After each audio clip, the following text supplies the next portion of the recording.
Hello, welcome to my channel. My name is Hannah and let's talk books. So it is the end of June and I forgot to count how many books I've read, so I'm gonna do that really quick. I think I've read 8 and we have quite a variety from books from the, well, not books, but book from the 1800s to now, to series, to e-arcs, just comics, everything under the sun a bit. So let's jump right into it with The Island of Dr. Moreau and Other Stories by H.G. Wells, and of course it is going to be very shiny and glare. This is sci-fi horror. This originally came out in 1896, and I gave this 3.5 stars. There's no way for me to bend this where it's not just reflecting my computer screen. Alright. There's that. You can see the cover. Alright, now I'm gonna put it down and probably pop up a different thing here. And I don't know what this freaking hair is doing either. So anyway, pretty much this is a book where there is 1 novella and 3 short stories, and they all kind of have to deal with animal horror. And so this is kind of my ranking of them. Number 1, I have Apornis Island, which I don't know if I'm pronouncing that correctly, and I've seen 2 different ways to spell this one. So that's just my best shot at that. But this one is about a man who finds an egg that is of supposedly... I really cannot talk today, I don't know why. But it's a man who finds an egg of a supposedly extinct bird. Then The Sea Raiders, which is about squids that come up from the ocean with a taste for human flesh. For 3rd place is The Island of Dr. Moreau, which is obviously the novella part of this book. And that is pretty much about a madman who does unethical experiments on an island. And last place I put The Empire of the Ants. This is about ants that force people out of their homes as they take over everything in sight. This one just really seemed out of place compared to the other ones because you don't even really see much of the ants in this story, and it's more just about these group of men on this boat who are going toward them and are just like, wonder what we're gonna find. So as far as The Island of Dr. Moreau, which I keep thinking in my mind is The Tale of Dr. Moreau, but that is not correct. Brain needs to stop doing that. But I feel like this kind of story does well as a novella. I was surprised at how some of the descriptions really got to me. This is pretty graphic at times, actually, and I really felt some tension from it. Out of these 4 stories, I would only call Dr. Moreau sci-fi. The other ones were honestly just animals being animals, and so I'm not really sure what the sci-fi aspects were supposed to be with those. And sci-fi really isn't a genre that I read very often, and for me, what makes sci-fi scary is the thought that what's happening could possibly happen in the future, that it's probable. And what happens in The Island of Dr. Moreau, like, that is not gonna happen. That's never gonna be a thing. At least I couldn't imagine it ever being a thing. Like, that literally just doesn't seem like it will ever be scientifically possible. Since it's not something that can actually happen, that kind of scare factor and creep factor just wasn't there for me. And I think that kind of took me out of the story a bit, and that's to no fault of the author. That's just my taste when it comes to this genre. I think the fear is just in how possible or how probable that event is to happen in the future. But overall, I am happy I got to read this. It was a free book that I got at Bill and Rose's bookshop here in Paris. They are an English used bookshop, and they have like this policy where if there's like highlighting or stuff in the books, they cannot sell it, so they have just like this free box by their door. And I thought that was really awesome because it's a story I've always like heard of but didn't know much about, and I always knew I wanted to read it one day. And so just seeing it there, I grabbed it, and that ended up being my first read for this month. And I also appreciated it because it helped me realize more of what I'm looking for when it comes to sci-fi genre. Next, I read Fangs by Sarah Anderson. You might know this author from Sarah's Scribbles. That's her really famous comic. And this book is done in that same style. So it's considered a graphic novel, but I wouldn't really call it that. It's pretty much a collection of standalone comics. But this came out in 2020 and I gave it 3 stars. And like I said, this isn't like that comic style, but the overarching story is that it's a love story between a vampire and a werewolf. And it's very slice of life. Like each little comic, almost all of them are the traditional like 4-panel comics. Each one of them is just like a day in their life. However, I did find the jokes in here to be very like stereotypical and predictable. I didn't feel like it was doing anything new with these creatures, like with the vampires and werewolf lore. I would love to see a full story of these 2 characters, but this was such a short book. And since it was in the comic format, it only took me about 15 minutes to read. I never laughed out loud and I never like cracked a smile or anything, but I'll try and pop up maybe a few of my favorite comics from there because I did take pictures of a few of them that I enjoyed. I do like the art and the characters themselves. I don't know if I'm just not exactly into this style of comics, but it was just way too quick and I couldn't imagine paying like full price for a book like this. Next is an e-arc that I received through NetGalley, and that is Golden Gold Volume 1, which I always want to pronounce as Golden God, and to me it makes more sense. But this is by Saito Horio. This is a paranormal manga. It came out in 2016 in Japanese, and I got the e-arc for the English version that just came out on June 14th of this year, and I gave this 4 stars. So based on the description of this book on NetGalley, I really thought this was going to follow like several different characters and where it was going to be like several stories all in one that kind of center around the same thing because it takes place on an island. However, we do just follow one main character. Her name is Hayasaka, and we pretty much follow her and all the events that occur after she finds like this bizarre looking idol on a beach. The reason it's called Golden Gold, I almost want to say Golden God again, is because she pretty much is like, hey, I think this is like an idol that goes in like a shrine or whatever. So like she cleans it up, puts it in its own little like shrine, and all of a sudden it like grows and becomes like this toddler sized idol. Like it looks the same, but it's now like toddler size and it's following her, and she freaks out and ends up being like this god of fortune. So since it's in her house and her family are like innkeepers and stuff, they also own like this little grocery store attached, I think it's attached to the inn if I'm not mistaken. They're now like running out of stock because so many people are buying things. Their inn is now packed because everyone has booked spots there, and they're having just like all this fortune. But by the end of the volume, you kind of see the darker side to this and the darker side of this god.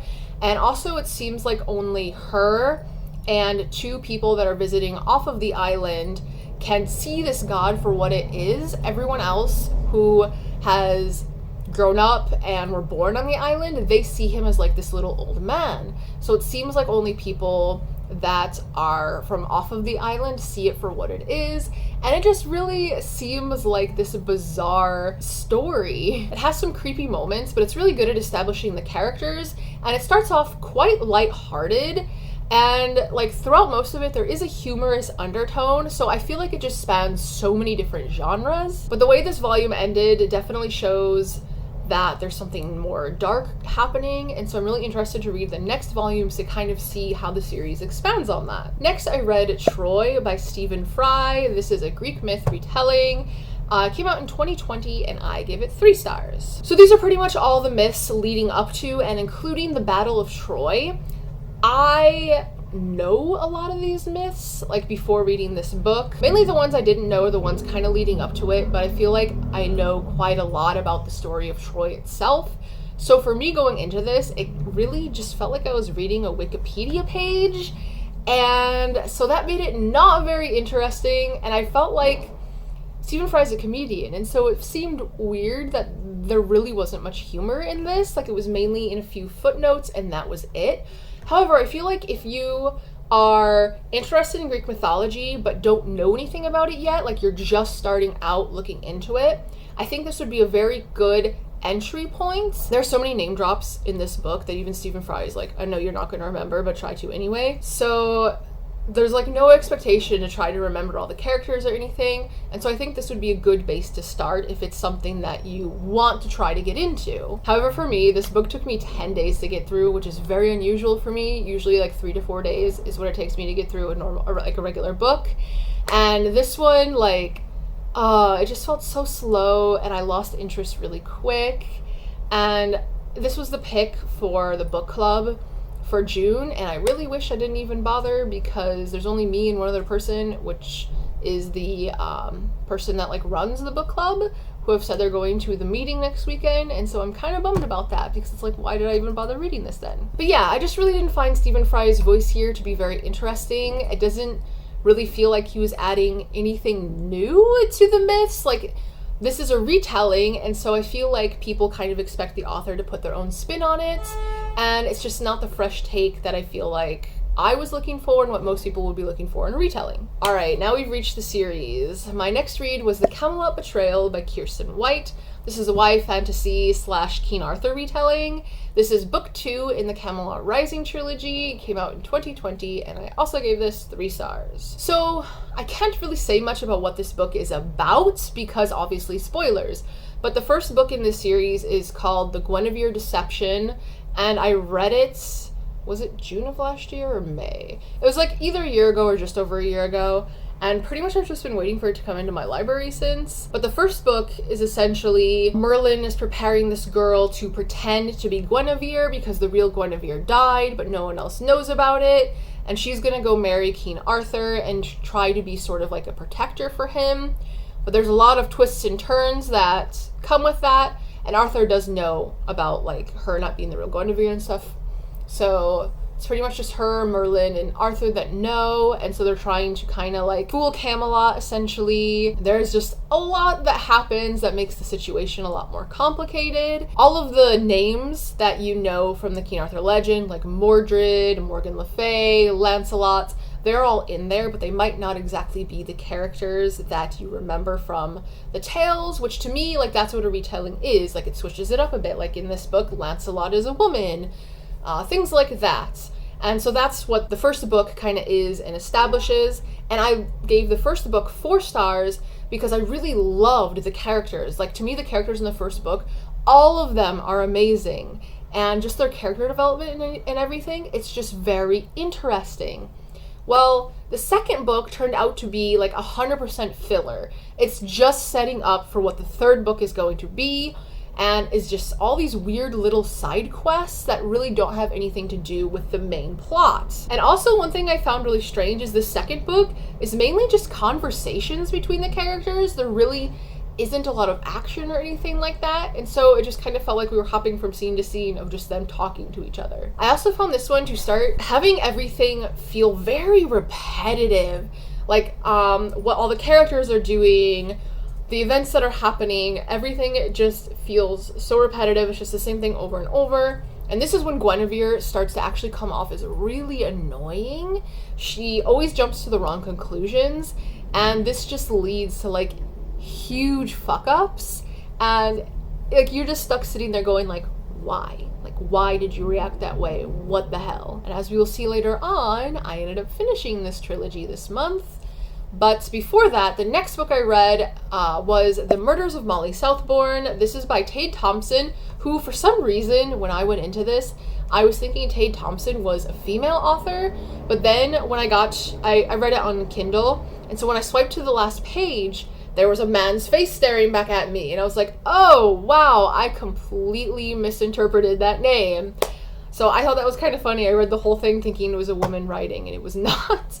But this is a horror / sci-fi novella. Came out in 2017, and I only gave this 2 stars. So in this story, it centers around Molly, obviously, and every time Molly bleeds, and yes, that time once a month does count, a new murderous Molly forms from her blood that seems to want to kill the real Molly. So last year I saw this book floating around quite a bit actually, and some booktubers that I really enjoy gave it 5 stars. So I kind of like bought it around that time, but just haven't really read it till now. I had just been looking for something quick to read, and I was like, hey, I have that, let's go for it. But I found this to be a very monotone book.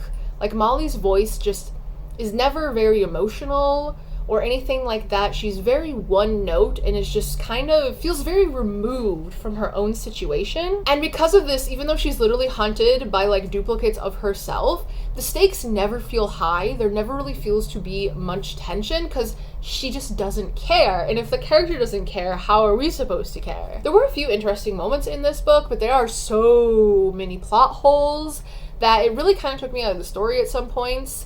There are, like, at first I thought this was supposed to be standalone, but now there are like 2 other books in this. It's now a series, and I don't know if they flesh it out more or not, but I honestly just don't think I'm interested enough to continue with those, and they are also in a novella format, I believe. Next, I read The Beast by Jenica Snow. This is an erotic novella. and it's also like a Beauty and the Beast retelling. It came out June 13th of this year, which I didn't realize when I read it had just come out. And I also gave this 2 stars. So, like I said, this is pretty much a Beauty and the Beast retelling. It's a novella though, so it's really short. I think it's only 130 pages. And essentially in this, the Beast buys Belle to be his wife because her dad has like this crazy gambling addiction for some fucking reason. And he also never turns back into the prince. So my friend Lacey actually read this with me. I finished it, and I think she finished it like the next day kind of deal. And we pretty much had the same opinions on it, although she enjoyed it more than I did for the first half. But then there was something that happened that just completely turned her off to the book. And I think we ended up giving it the same rating in the end. So, I mean, at least I'm not alone in thinking these things. But pretty much I picked this up because I actually, in the movie, the Disney movie Beauty and the Beast, which apparently was my favorite movie as a child, I always liked the Beast form more than the man form. Like, when he turns into the prince, that whole sequence is actually kind of terrifying to me. Like, I always thought he looked scary as a person. And so I kind of liked the idea of him staying as the Beast. I kind of wish I didn't read this book though. Besides this being so short that there really isn't much plot happening, it just really didn't hit the mark at all. The dialogue in this is so repetitive. Like you see it in like the first 3 pages with the word visage. And I'm pretty sure there's a scene about halfway through the book where it's literally just copy pasted dialogue from the beginning. Like I was reading it and I'm like, I've literally read this exact scene before. Why is it happening twice? So that really, really put me off on it. And I'm not going to give any spoilers, but there are some scenes in here where they are just straight up like turnoffs. Like it's a big no from me. And as for like the actual spice in here, there's a lot of buildup with very little payoff. And I honestly just, if that's like the genre that you enjoy, I honestly do not think this book is worth it in the end at all. And next is The Excalibur Curse by Kiersten White. YA fantasy, King Arthur retelling, just like the second one. This is the final book in the Camelot Rising trilogy, and I gave this 2 stars, and I forgot to put when it came out. I think it came out in 2021. Like, I think they're all just like a year apart, the books. So obviously, I can't say much because this is the final book in the trilogy, but it just continues that main storyline, and this one really, like where the second one was all side quests, this one is the main quest, the main plot, for sure. I'm going to read you 2 quotes that just summarize this entire book, and actually the second one as well, very well. These are literal quotes from the book.